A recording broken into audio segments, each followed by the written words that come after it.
இன்று அன்னை மரியாள் எலிசபெத் அம்மாளை சந்தித்த திருவிழாவை திரு அவை கொண்டாடுகின்றது. முதிர்ந்த வயதில் கருவுற்றிருந்த எலிசபெத் அம்மாளுக்கு பணிவிடை செய்ய அன்னை மரியாள் செல்கின்றாள். என் ஆண்டவரின் தாய் என்னிடம் வர நான் யார் என்று எலிசபெத் அம்மாள் அன்னை மரியாளை வாழ்த்துகின்றார். இத்தகைய திருவிவிலிய நிகழ்வை இன்று திருச்சபை கொண்டாடி மகிழ்கின்றது.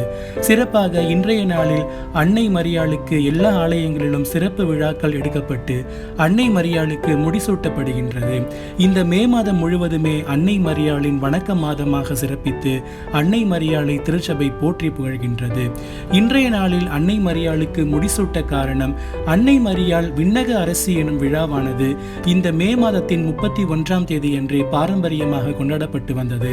1954ஆம் ஆண்டுக்கு பிறகே திருத்தந்தை 12ஆம் பத்திநாதர் அவர்களால் அன்னை மரியாள் விண்ணக மன்னக அரசி எனும் விழாவானது ஆகஸ்ட் மாதம் 22ஆம் தேதி மாற்றப்பட்டது என்பது குறிப்பிடத்தக்கது.